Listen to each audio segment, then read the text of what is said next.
For me, my ideal client tends to be people of color, women at top roles.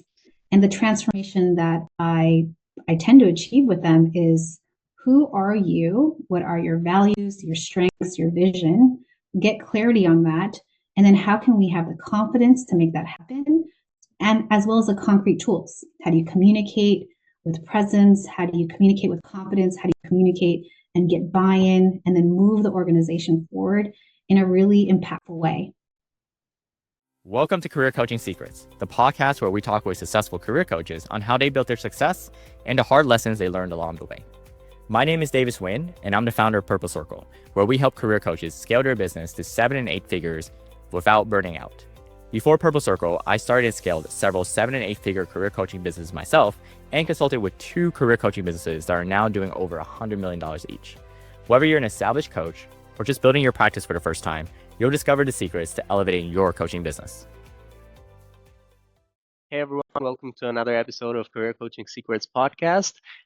Today, my guest is Analiza Wolf. Annalisa, welcome to the podcast. Thanks, Rexhen. I'm excited to be here. Annalisa, tell me a little bit more about what inspired you to become a career coach.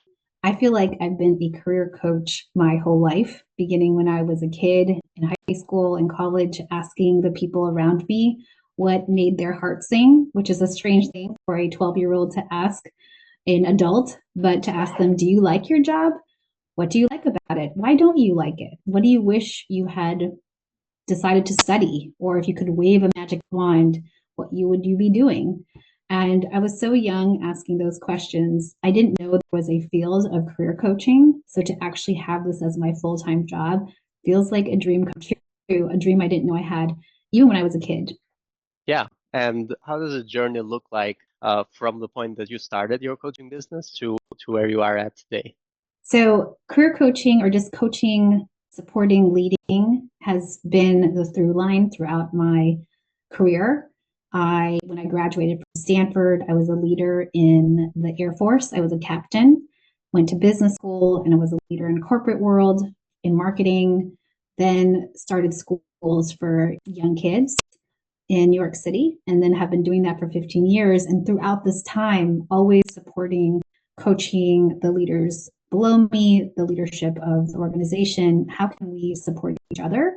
And how can I, ask people, who are you? What are you about? And how can we make that happen for you?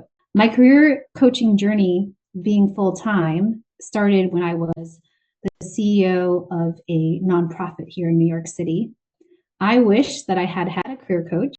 I wish that I had had a community support me. And when I realized that there are so few people of color, women at these top roles, I realized that coaching is what we need. And to be a coach now, to provide a community, has actually been a beautiful coming back to myself. What do I wish I need? Now I get to fill that for others. Mm-hmm. And is there who do you work with, or what is like the ideal client that you work with, and the transformation you help them achieve? For me, my ideal client tends to be people of color, women at top roles. And the transformation that I tend to achieve with them is who are you? What are your values, your strengths, your vision? Get clarity on that. And then how can we have the confidence to make that happen? And as well as the concrete tools. How do you communicate with presence? How do you communicate with confidence? How do you communicate and get buy-in and then move the organization forward in a really impactful way? Mm-hmm. And where do you find your clients? Like, what is the marketing channel that's working best for you? All of mine, Rexhen, is due to people I know. So because I worked in the sector for a couple decades now, I built really good relationships with people who trust me, people I've coached in the past when I was their boss or their boss's boss. And now they come back to me to say, now that you're an executive coach, let's have a relationship. And in fact, can you coach the other people on my leadership team? Can you help me with a project so that we can really break through for our organization? So it's mostly a referral network. Mostly referrals. The second way that I've gotten clients is I have had courses. I had a course, for example, for senior leaders who were women and also mothers. how do you balance all of that given big jobs and also your families? So that course, by having that for a few years, it actually gave me clients as well, because afterwards they would say, I really like the course and I would like some customized support for myself. So that was a great way to get generation for leads too. And did you use like a specific method to market that course, or? The method that I used was to, share with my community, use LinkedIn. It was a lot of people that I knew or had people who referred based on who I knew, and they referred new people. So a lot of it were close connections, 1, 2, 3 degrees out. For your own network that you built over the years, do you have a system that you kind of maintain that network, like an email list, or like a method that you share what you've been up to so that they know what are these, like when you put out a course or something, they're being kept up to date? I have several ways to connect with audiences. The first is through my own email. I have a listserv that I email every other week. And luckily, I have a podcast where that's the update. I share a woman of color who I'm working with and advice. So I'm not necessarily selling, but I'm providing value to the audience and saying, hey, I'm here and here's an amazing leader you might want to get to know. So that helps to allow me to develop some credibility that I care and I'm not just selling every time I email. So that's the first thing. The second is that I try to share updates on LinkedIn every other week about not just the podcast, but what I'm up to. I recently attended a Women of Color CEO retreat, and so I'll post about that. I also worked on a talent project. How do we build really amazing cohorts of leaders? And I'll post about that. I'll also talk about conferences or people that I've met with.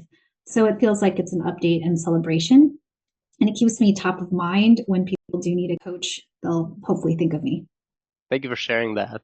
Do you have any goals you're working towards for the next 1 to 3 years? I'm thinking about how to have greater impact. One of the things I do miss as CEO is that when you run an organization, you can really see the impact on your team, on the community you're serving. And I miss having more of a connection that's outside of coaching. So what I'm considering is how do I support and make more explicit to the leader, the coachee.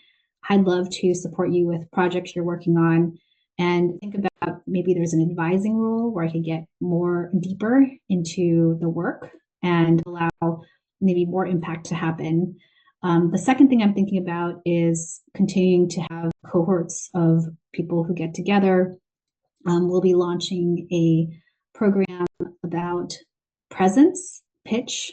How do you as a woman get in front of your brand and share that with the world?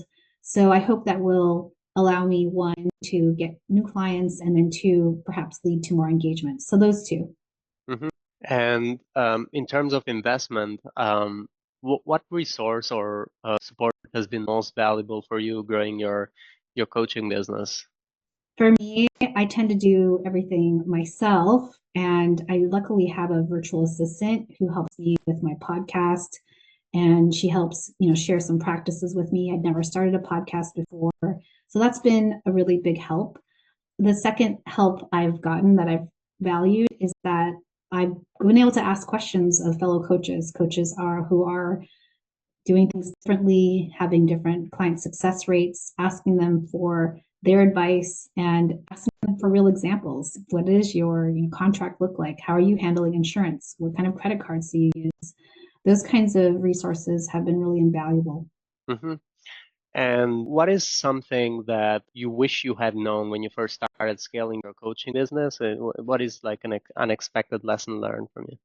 Well, one of the things I've learned is I love to coach. I mean, it's really fun. It's fulfilling. I really do get off on people's transformation and organizational impact. So what makes that surprising and sometimes hard is that I will do more hours or spend more time on the business versus in the business instead of working on the business. And it's a hard balance because I need to do things differently now that I'm working to this to this level, but I'm still wanting to be working in the business. So on the business versus in the business, those are things that I need to be more mindful of, especially when I'm so passionate about being in the work. Mm-hmm. And is that would you say that that is one of the biggest challenges, or there are other challenges that you faced while growing your coaching business? I'd say that's one of the biggest challenges is that I want to have more strategies that are specific to growth, but when I keep on keeping on with the same strategies, there's not a lot of difference. And in terms of my own satisfaction, I'm really content and happy, but there can be more deliberate growth. So yes, I have found that challenging. Mm-hmm. And are you potentially looking also to grow in terms of revenue, or is that like when it comes to these strategies, are you looking to grow in terms of revenue, or just want to make a bigger impact? I mean, I think revenue would be great. And I do think, though, when I consider organizational impact, I mean, that's revenue growth as well, because it's no longer meeting with a leader once every other week or once weekly. It's actually to say, how can I get more into your business, support you for bigger impact? And also, that's great for me because I'll build revenue. So I feel like you can do both. Yeah, definitely. Is there any aspect of running your coaching business that would figuratively keep you up at night? Honestly, because I'm no longer in that top seat and I do draw boundaries with here are the times I work, I don't work weekends or nights. It honestly has felt really refreshing.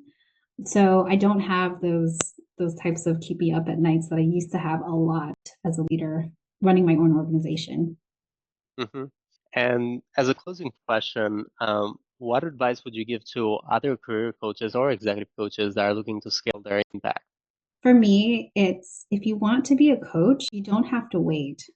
I thought now as a CEO or with all these different titles behind my name, I would be a better coach. But I think I could have been a coach much earlier in my career. And I know people who have had more junior roles who've been really successful at coaching. So if coaching is your passion, go for it. It is a skill that you can develop over time. You don't need to check certain boxes to be a coach. Know your value add, know who you want to focus on, and go after it. That's the advice I would give. Thank you so much, Annalisa. And for anyone who wants to find you, they can find you at Analiza Wolf on LinkedIn. And there's also your website, and analizawolf.com is the same. Annalisa, thank you so much for coming to the podcast. It's been a very nice episode. Thank you so much, Rajan.